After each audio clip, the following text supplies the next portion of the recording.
Bienvenue à Arobase, votre rubrique consacrée à l'actualité du web, des IT et de l'économie numérique.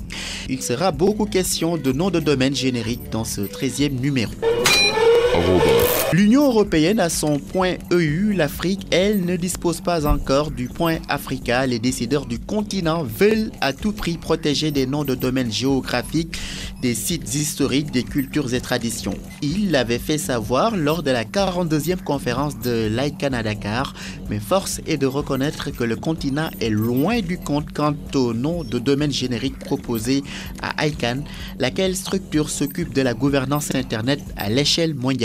Mohamed Diop, ancien directeur d'ICANN et DG de Rewel.com, s'en désole. Ce qui est paradoxal, c'est que l'Afrique, en fait, n'a soumis que 17 noms de domaine sur les 1930 applications. Vous voyez un peu ce que ça veut dire, on est à moins de 1%.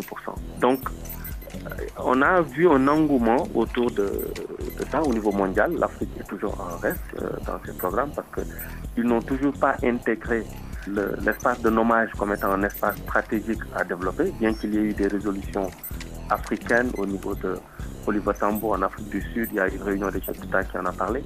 Mais nous n'avons pas senti une stratégie nationale dans les différents pays pour faire en sorte que le CCTLD soit un élément de référence. Toujours est-il, l'île estime que le continent va bientôt se charger de la gestion du .africa. Il faut voir que ce processus est quand même très contrôlé. Il y a l'avis des gouvernements qui est extrêmement important, qu'on appelle le GAC, et qui chaque fois qu'il y a une menace par rapport à un sigle, par rapport à un nom ou par rapport à un pays, ICANN s'arrête et dit non, je ne peux pas continuer sur cette évaluation. Donc, .africa, ça avance. Ce que les gens craignaient, on n'en est pas là. Nous avons Uniforum qui est une société basée en Afrique du Sud qui a piloté avec un steering committee qui est très ouvert, avec un certain nombre d'acteurs du secteur public et privé au niveau des différentes parties de l'Afrique, qui essaie de faire en sorte que .africa soit utilisé pour le bénéfice des Africains et pas uniquement pour l'intérêt de quelques privés particuliers. Au-delà des questions de souveraineté et d'identité africaine à sauvegarder, la bataille autour de la gestion des noms de domaine génériques a des enjeux économiques,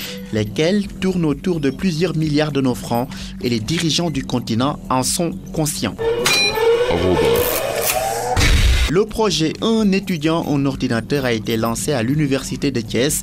Le recteur a signé un contrat avec Google, objectif permettre aux étudiants d'avoir accès à Internet. Cheikh Anta Diop. Dans le cadre d'un contrat de performance signé entre l'État du Sénégal et l'université de Thiès, un budget assez important a été mis à la disposition des étudiants pour qu'ils puissent accéder à l'outil informatique. Professeur Beydilay Kane, le recteur de l'université de Thiès. Lorsque, dans le cadre d'un projet porté par l'État, les étudiants vont avoir la facilité d'accéder à des ordinateurs, avoir un partenariat avec Google qui va faciliter l'accès à Internet. Je pense que ça va être une excellente chose pour nos étudiants qui auraient leur machine et pourront se connecter à Internet, donc accéder au savoir scientifique. Parce que l'accès au TIC, c'est l'accès à l'information scientifique.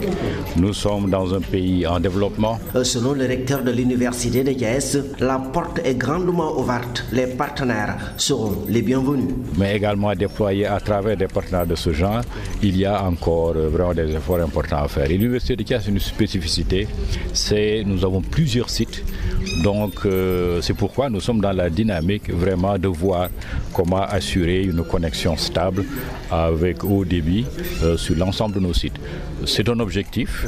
Et l'université de Thiès n'est pas loin d'atteindre cet objectif. La question d'Arobase, je la pose à Mohamed Diop, c'est quoi un nom de domaine générique? Tout ce qui est générique, ça veut dire tout simplement, c'est des noms de domaine qui sont liés à des communautés, pas nécessairement localisées quelque part, ou à des intérêts convergents, comme par exemple, quand on prend un .sn, on est localisé, c'est-à-dire vous êtes sur le territoire sénégalais. Et c'est la loi donc du gestionnaire de cet espace. Il n'y a généralement pas beaucoup de règles.